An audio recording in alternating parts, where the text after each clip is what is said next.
I am Anuli Akanegbu, and you are listening to the Black in Real Life Podcast. You're golden, you're so golden. What you got, you're the golden child. I see forever between you and me, forever between us.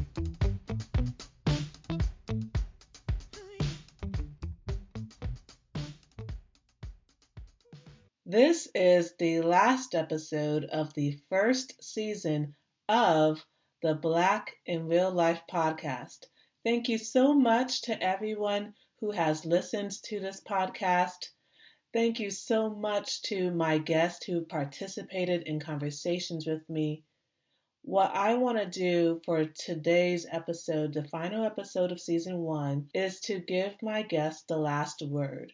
Now, usually in the past 7 episodes, there are 9 total, including this one, but the past 7 episodes, I usually had the last word. I would finish the interviews or conversations with my guests, and then I would share some comments, some takeaways, some scholarship, some knowledge with you all that I'm learning, because really this project is me sharing what I'm learning as I learn it as a form of public scholarship. But what I want to do today is a little different because I want my guests to have the last word.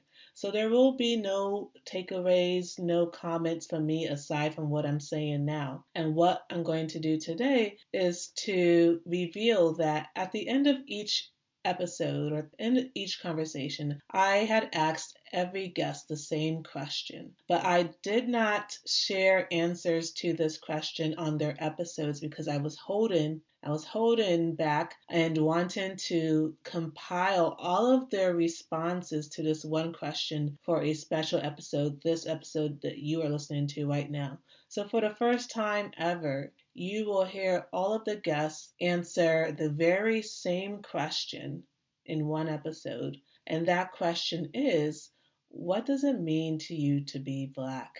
It is a simple question, yet very difficult, but important. It is a question that has a lot of layers. And the reason why I'm asking this question is because everybody has their own interpretation of what it means to be Black. And this is because Blackness, or to be Black, is not to be a part of a monolithic identity or monolithic community. Everyone experiences it and interprets it in their own way. So I think putting their answers together, all 7 of their answers together back to back, you will hear the different ways that people approach this one question. Because ultimately, at the end of the day, the Black in Real Life podcast is about showcasing the expansiveness of Black identity within internet culture. And I think this question really speaks to that truth.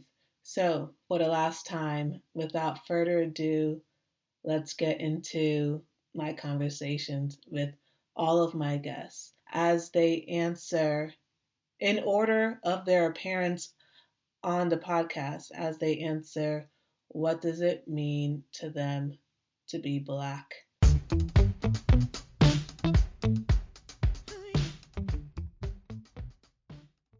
I like to end each conversation with this question because I think it really speaks to the intention behind Black in Real Life, which is that the people you follow online are also Black in real life. What does it mean to you to be a Black person right now? Just in general, this year, this month, this day? Right. What it means to me to be a Black person right now is just to be intentional about my existence and about the work that I do. It's hard for a lot of us in a lot of communities, in a lot of our networks and neighborhoods. I am blessed in a lot of ways, for a lot of the opportunities I've had recently, and I'm very thankful for that. So the least I can do is be intentional about what I amplify, what I share, the work I can do where I can do it, and what I can uplift and communicate and express. So that's what I believe I can do to invest and give back into the spaces that I care about, and ensure that people understand that living as a Black person means so many things. It's something that I love deeply. It's joy. It's amazing. It's also exhausting. And it's also something that is fundamentally something that I cannot give up or put away at any point in my life, right? And I feel the need to share that, and I feel the need to invest in that, and I feel the need to highlight how that colors so many different parts of our lifestyle and our digital culture and our just day-to-day culture. And so that's what I try to do. I'm not always the greatest at it. I'm still constantly learning, but that's kind of what I try to do at the core of any work I try to put out, and also just in my day-to-day life. I am a Black woman who lives in Flatbush, so my life is Black on a day-to-day basis. I always have felt that color doesn't define me, that I am a citizen of the world, and that if I'm hungry enough, and that if I work hard enough, that I can achieve it. And so every day I'm inspired, just to be a woman, because I feel women are very powerful, and I'm a very confident woman. And so I think, just looking at all of the different movements that have kind of led to this, you look at just, the women who rose up with Me Too. And then what's happening with Black Lives Matter. People are recognizing their power and the ability, to unite, to use your voice, and to use your platform to do good. And so, I'm excited to try to, in my little world, to try to offer some service, to be able to inspire others, to help those students know that the sky's the limit, to never take that no. If I told you how many people told me no, or you would be like, okay, Kiana, wow. To never stop chasing, that everything is possible, no matter what you look like, and or what size you are, or what who you love, or I embrace all the change and all the disruption. It means that I'm reminded that my existence it's a struggle. I don't mean to say it means that I have to have a whole new, every day I'm reconciling with who I am as a Black person and as a Black man, especially in a space that is created for white women. Everything that I do, I have to think about the space that I'm taking up. And this is my entire life. So today, if I'm going to flip that around, you know what I'm going to say? That it means right now, I have an opportunity to really, while we have these people's ears, to show the fuck out and say everything that it is that I've always wanted to say, and to be great by being present. It's unfortunate that we had to lose so many of our brothers and sisters for these reactions to be occurring. But for those sacrifices, for me to be Black means making those sacrifices worth it in every single thing that we do. And it's not always going to be direct activism. I think that what I'm holding space in this environment means a lot, because there are no Black male beauty editors. And a lot of these places, there are no Black women on staff. There are no Black female editors. And now is the time. And right now, to be Black means to have an opportunity, not given to us, but an opportunity to be great and to take everything that we've ever been asking for, that we should have never been asking for. That's a huge question, right? Because in many ways, I didn't know I was Black till I moved to America, right? Because I lived in Nigeria. I've only been in America for 5 years. Oh, wow. Yeah. So it's interesting, but I think I would say to be dynamic. I want to use that word specifically. I want to explain what that means, because I want to share this, because I'm in this box right now where I went viral a lot on Nigerian Twitter, and so I have a lot of Nigerian followers when I'm here in America, right? And so I'm learning as I speak in Yoruba a lot. Like, I'm oftentimes I just break into Yoruba when I'm excited, and Yoruba is my native language for anyone listening. And I've been getting feedback from brands and from management that maybe I need to start speaking a lot more English. maybe I need to Oh. start, catering to a broader audience so I can attract a lot more different people. I'm like, oh, I didn't know I could do that, because they're like, so you're speaking to Black women, but you can't talk to Black women if they don't understand you. And I had to pose a question then, who are Black women? Are they just African Americans? Are you talking about Jamaicans? Are you talking about Caribbean people? Are you talking about Africans? Like, who am I supposed to be talking to that I'm not relating by speaking the way I'm speaking? And I think that's something I'm also struggling with. So that's why I say dynamic, because it's nuanced with however you're doing, but you're constantly having to change. It's without being change in terms of be adapting to the things that life is throwing at you, right? One day you're walking on the street and then a police officer stops you and you're scared for your life. The other day you meet another Black woman on the street and she's excited about your haircut. The other time you're talking to this and you're like, oh, you're dark skin, or no, you're light skin. There's so many ways, and there's dynamism behind being Black, especially when you bring, either you're African or African American or Caribbean into the picture. It's a dynamic word, and it's a dynamic way of being that I think is exciting, it's thrilling, it's nerve-wracking. It's amazing, for lack of a better word, but it's also something I'm learning. I'm learning because I never claimed to be Black, right? Because I didn't know. I just thought I was Nigerian, and so now I'm learning what it is to be Black, and I've learned that there's actually not one thing. I think it's an interesting word that I'm still learning about, for sure. I think that's the only way to put it. So I'm still stuck in that bubble of learning who I am and how I fit into the equation of Blackness. And then we can talk all day about Beyonce's Black is King. I'm hearing a Beyonce. As always, to just destroy that conversation, be like, girl, what you think about this? And it's like, girl, where do I start from? But yeah, it's dynamic. I think that's where I'm gonna leave it at. Yeah.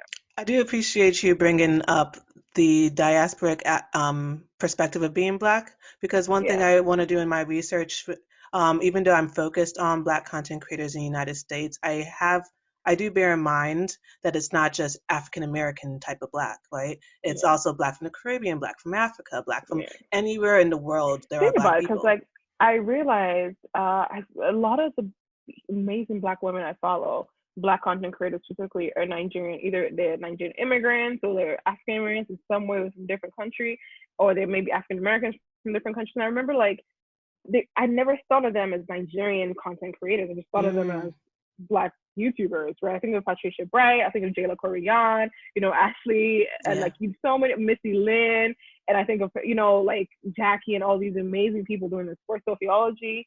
And in many ways, I never thought of them as different type of Black. I just thought we were all Black, right? But when you break it down, I'm realizing that there's certain ways that you see them as Black women because of maybe the way they talk, the way they act, versus folks who, my intern, Adima Ume is a great example. She's an amazing Nigerian YouTuber, right? Yes, yeah, I follow her.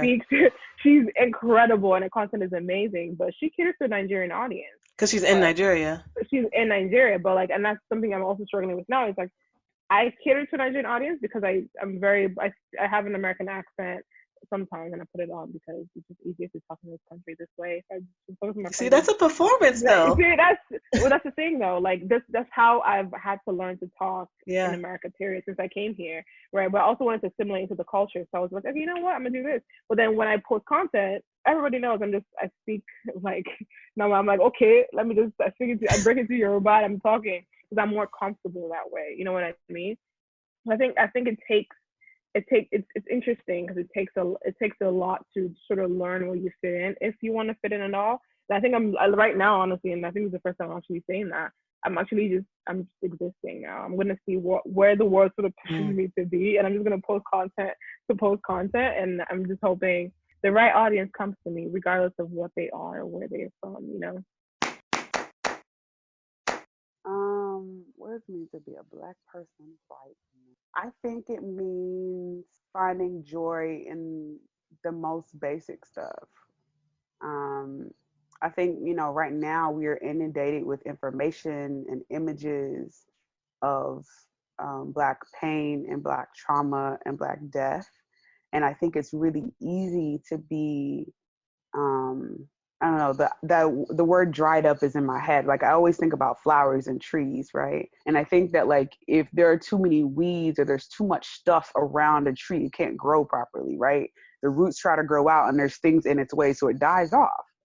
And I think that, things like joy and love and, like straight up belly laughter, right, are things that like help your roots continue to grow out. They help obstruct all this other stuff that's in the way. And so I think even as you might be consuming some of these things that are really traumatic and problematic, that, you have to also balance it with some of these other things that are going to continue to help you grow. That's what it means to be a Black person right now, finding balance in the ways that we consume, general information about the world and being, knowledgeable people, but also keeping your heart safe. Right now, honestly, I think it's stressful to be a Black person right now because a lot is happening, good and bad. And so it's a lot. It's a lot to process. It's a lot to have to deal with. Like, I think about right now, like even just last night, you're watching Lovecraft's Country, and it's this horror period piece, images you've never seen of yourself on screen, and it's exciting and like, whoa, I can't even believe that I needed this. And then at the same time, Jacob Blake, right? Like at the exact, like as soon as you finish that episode, the next thing on Twitter is, right? And so you're like, you can't even celebrate what you just saw because you're seeing something else that you don't really necessarily want to see. And then it's like I woke up this morning and like the cover of Vogue is a Breonna Taylor and that like very beautiful portrait, but it's also like, oh, I can't believe we have to like that this is happening and this. And so it is a lot. It's like constant. And I know like at the beginning of, I'll say COVID or the quarantine rather, a lot of people, my friends and myself included, you're getting texts from all your non-Black friends to say like, or family, anybody that's like, oh my God, I'm so sorry for everything that's going on. And it's like, as heartfelt and genuine as that is, it's also like, oh, like that's a lot. And I think that's why in 2020, there's an empowerment that's happening amongst Black people, but there's also stress. And I think the commonality amongst us, at least that I try to do, any meetings I have, especially with Black creatives, we try our best to be like, does everybody feel okay? Is everybody all right?